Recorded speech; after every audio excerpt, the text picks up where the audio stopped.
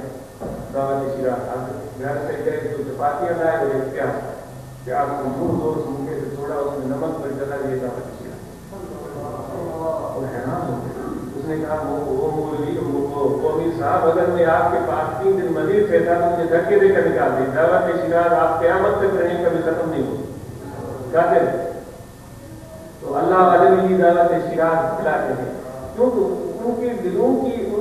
ان کی نظر جو ہوتی ہے وہ اس چیز پر ہوتی ہے کہ ان کے اندر میں کوئی بہتری پیدا، آقا انعام صلی اللہ علیہ وسلم کی تعلیم ہے، آپ نے فرمایا جب کھانا کھاؤ تو فرمایا اپنے پیٹ کے 3 حصے کرو، فرمایا ایک حصے میں کھانا ہونا چاہیے، دوسرے حصے میں دوسرا حصہ پانی کے لیے چھوڑو، فرمایا تیسرا حصہ سانس لینے کے لیے بھی چھوڑو، اتنا بھی بھاگ نہ دو اپنے آپ کو سانس لینا ہی دشوار ہو جائے، اور پھر آپ نے فرمایا کہ اگر تم زیادہ کھاؤ گے تو تمہارا دل بھوکا رہ جائے،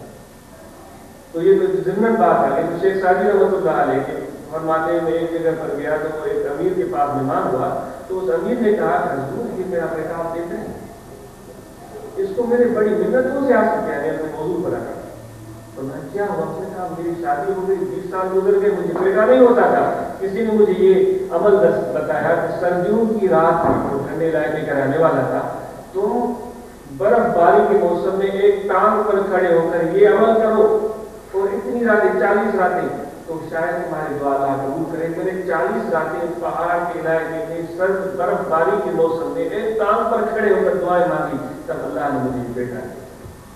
شاہی فرماتا ہے وہ تو بہت خوش ہو رہا تھا، بیٹا ساتھ بیٹھا ہوا اپنے دوستوں سے بات کر رہا تھا، سوچنے کی کیا بات ہے، میں نے جب ادھر تھوڑا کام لگایا تو اپنے دوستوں سے کہہ رہا تھا ابا بوڑھا ہو گیا، برتا بھی نہیں، اتنی دولت کہتا بھی اللہ کرے مر جائے تو میری ساری دولت مجھے ملی،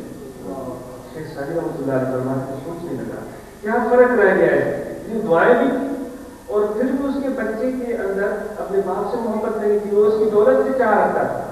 وہ کہتے ہیں اس نے مانگا تو بڑے پیار سے تھا، لیکن اس سے محبت اپنے نفس کے لیے کی،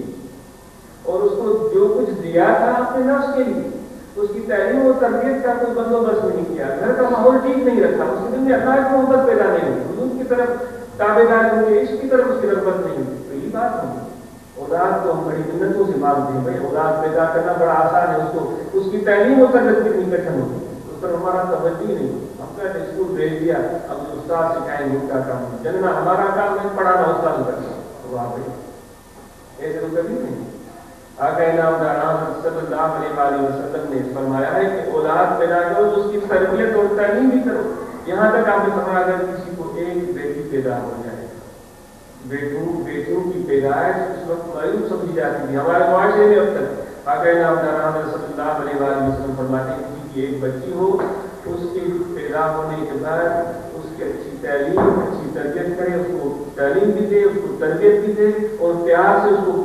پال پوس کر جوان کرتے ہوئے کسی اچھے گھرانے میں اس کی شادی کرتے۔ اب قیامت کے دن محمد صلی اللہ علیہ وسلم سے اتنا قریب ہوگا کہ یہ جو بیچ والے کرنے کا ہمیشہ ہم سمجھتے ہیں کہ بھائی بیٹی کو پڑھا کر کیا کریں گے، وہ کسی اور گھر چلی جائے گی، اس کو کیا سکھائیں گے، اس کو کیا دیں، دینا تو بیٹوں کو چاہیے، وہ دولت گھر کی گھر نہیں رہی۔ میں نے پہلے عرض کیا کہ ہماری جس چیز سے محبت ہوتی ہے اپنے نفس کے حوالے سے، اسلام اس چیز کو روکتے ہیں، وہ کہتا ہے نہیں، جس کسی کے ساتھ تمہاری محبت